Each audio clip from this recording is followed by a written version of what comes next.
Hey crafty friends, Christina here with you from SunnyDay Memories.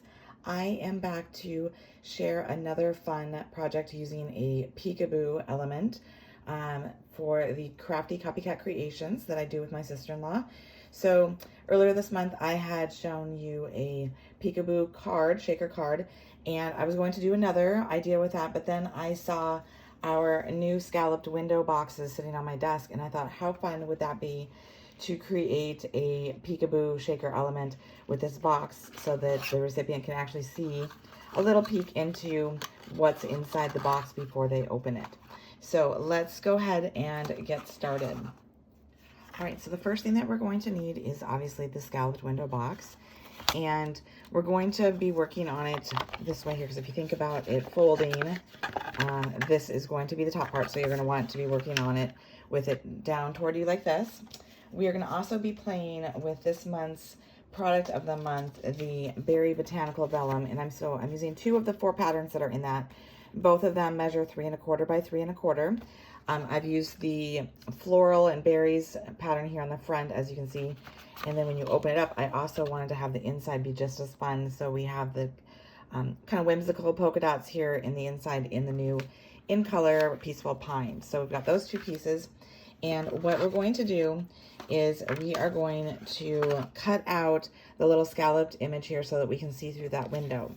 So what I've done is I've taken and I'm using the new Scalloped Blooms dies, the bundle, because it comes with a stamp set if you'd like it.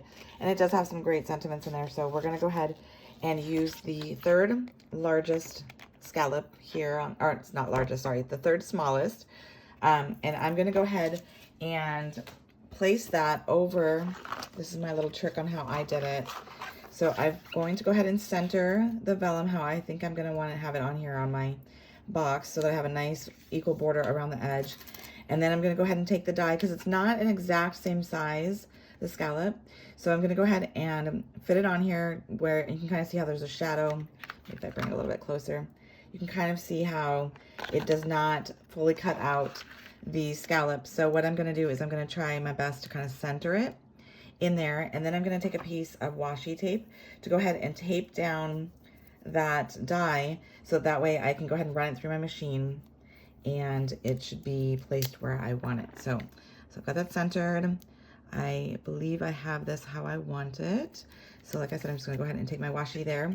I'm going to go ahead and lift that up. So now I can go ahead and run that through my die cutting machine. I'm going to do the same thing with the other piece, because that's going to go on the other side. All right, so I've got both of those that I've gone ahead and cut out with that 3rd smallest scallop. And I've gone ahead and I've glued in the polka dot one to the inside of the box. I just used small little pieces of our tear and tape just so it was strong and sturdy on there. And so then you have 2 adorable fun scallops that you can use these for something else, some other project.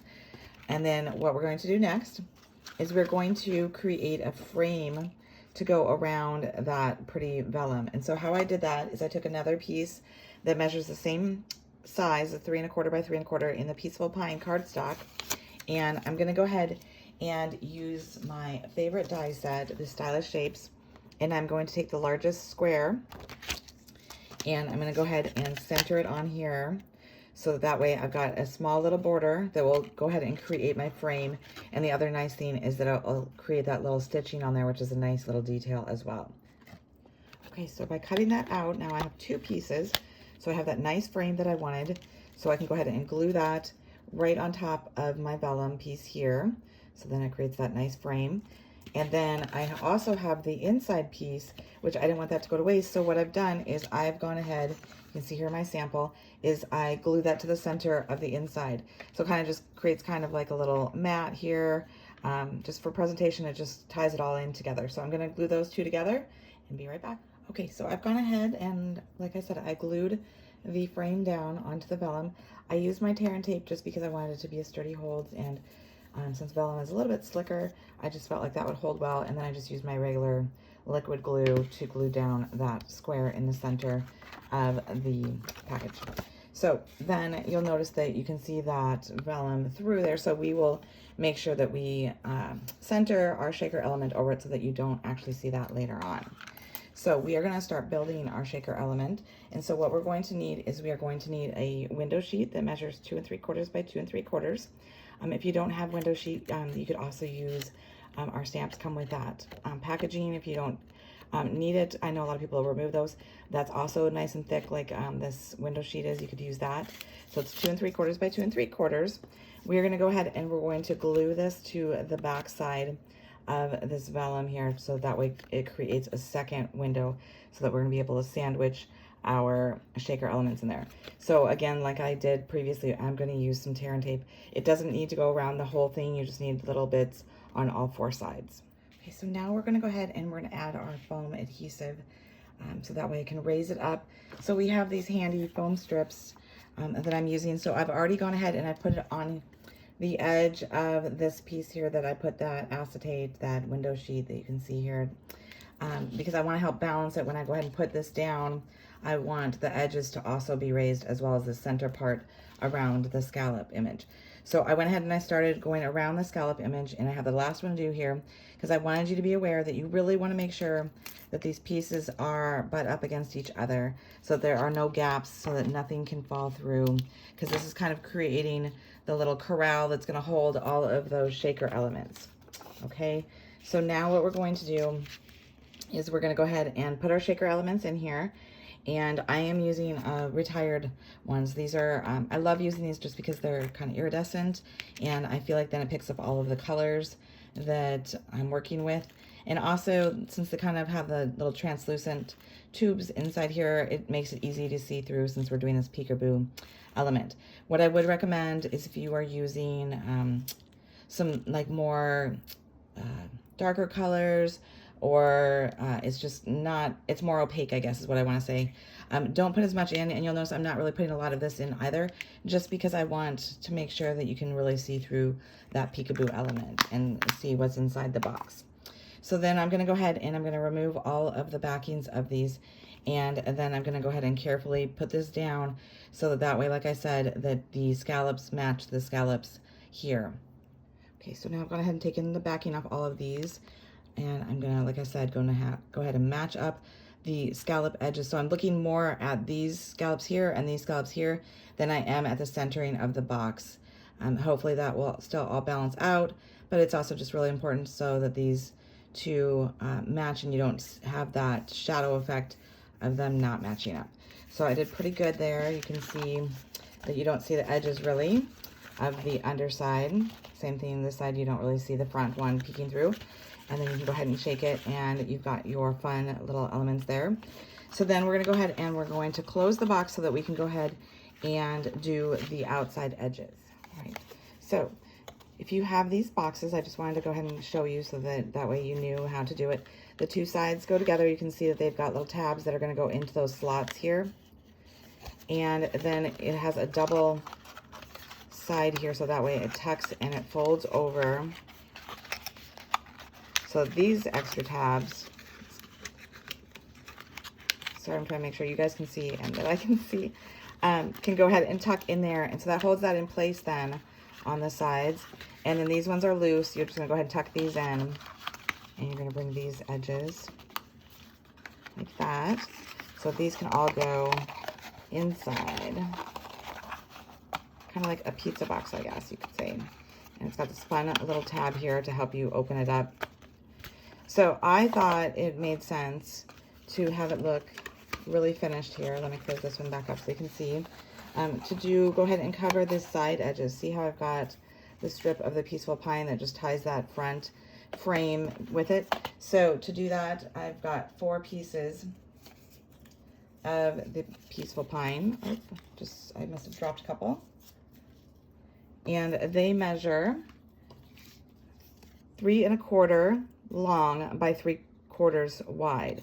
So you'll just go ahead and this 3, 1, 2, 3, these ones are really easy, but this one here, because it does have this little open portion, I made sure to not have any adhesive where that would go. So I kind of just did along the base here, and actually I should be showing you on the cardstock because you don't want to do it on the white part because that's going to be the extra.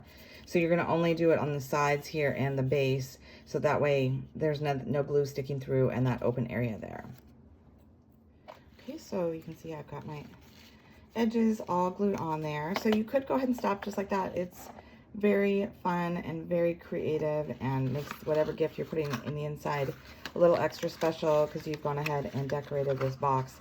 But I decided it would be nice to just add a little focal point here. And so I've used the stamp set and a couple of the other dies that are in this Scalloped Blooms set. So let's go ahead and do that little cluster. Okay, so I went ahead and I did one of the little white tags here. I can show you the shapes. So a little tag right there, that's this shape here. And then I used, again, that polka dot berry botanical product of the month that you can only get this month and can get it for $5. I did that little tag that has the little rounded edge here with the straight edge. And then I did the smallest scallop so that I can have like a little flower. And I did that in the light blueberry bushel. If I turn it over, you can see it's darker on this side and then it's lighter on this side. Maybe if I put them next to each other like this, it'd be easier to see. And that's kind of the benefit of the two-tone cardstock, is that you can choose to use the true color, which is the darker shade, or the lighter shade on the back side. And I went ahead and I stamped the sentiment from the stamp set, the Scalloped Bloom stamp set that goes with it. Have a good day right here. So I did that in the blueberry bushel. So I'm going to go ahead and stamp that real quick, and then we will do some layering. Okay, so I wanted to add a little bit more color to the tag, because to me it seemed a little bit plain just having the sentiment on there. So I used one of our new shimmer brushes in the Golden Glow, which is one of the new in colors. And if you haven't seen these yet, hopefully it's showing through. It's got some nice sparkle and a lot of color to it. So I just did like a little brush stroke on there. But what I recommend whenever you use these shimmer brushes, they do have a little push thing here, so don't accidentally push it, because then you'll get extra liquid flowing through there that you don't want. But I also recommend that you kind of test it out on a piece of scratch paper just to make sure that you know kind of how much fluid is coming out, so that you don't like mess up your project that you've already started. So I just kind of did just a couple swipes across here just to kind of, again, draw the eye to the sentiment and also add some sparkle and some more color. So I then went ahead and I lined these two up so that then I took 2 strands of 12 inches of linen thread, and I'm gonna have them be together end to end, because I want to be able to have like a double bow to kind of get more fluff to it. So I'm going to go ahead and string this through the 2 of them, and then I'm going to tie a bow. So I suggested more of the length than you actually need. You can see it's pretty long, but that's going to work to our advantage, because then we can go ahead and decide how long we want it to be. It also allows us to have the loops really long, so then it will go beyond the flower when we do that. So what I'm going to first do is I'm going to take a glue dot, and I'm going to go ahead and separate these 2 a little bit. I'm going to put a glue dot between the 2 of them, so that way you can see both the vellum and the tag, because otherwise what's going to happen, as you saw, I had to pull that out because it kind of falls behind that tag, and we don't want that. We want both of them to get to be a star in this little cluster here. So I'm going to go ahead and put that down there and stick that down. There we go. And then I'm going to use a glue dot to go ahead and stick it onto my box. And so you'll notice that I have mine off outside of that scallop because I don't want it showing through on the other side when you open the box. You don't have to worry about that if you don't want to. I just like to hide all of my mechanics of what I'm doing. So I'm going to go ahead and I'm going to put a glue dot on the back of here. And then I'm going to place this again, like I said, so that it's not, the tag is not going on the scallop part. So it's actually going off the edge of the box, which is totally fine. And then we're going to go ahead and you can futz with your loops and get them however you want them to be. Then I took some mini 3-dimensional or Stampin' Dimensionals, and I'm going to go ahead and adhere the small scallop here, which is I'm going to make into a flower. And I'm going to have it kind of down here on the edge, so that way, again, it's not really going into that scallop area there. So I've put 2 of those mini Stampin' Dimensionals, and then I'm going to go ahead and stick that down. And it does go a little bit over, but I guess that's going to be okay. Then I'm going to go ahead and trim up my ends of my linen thread. So kind of go more out to the side like that. And then I'm going to take one of our new in color dots, and I'm going to put it right in the center of that scallop, so then it makes it look more like a flower. And then it also plays off nicely with that shimmer brush stroke that I put on the tag. So there you have it, a really fun way to give a gift, like maybe a small cookie or some other special gift for somebody, where the packaging is just as special as the gift inside. I hope you've enjoyed it. We would love for you to show us what you're doing with this peekaboo element. We have a Facebook group. It's a public Facebook group called Crafty Copycat Creations, and we'd love for you to go ahead and post what you create with it.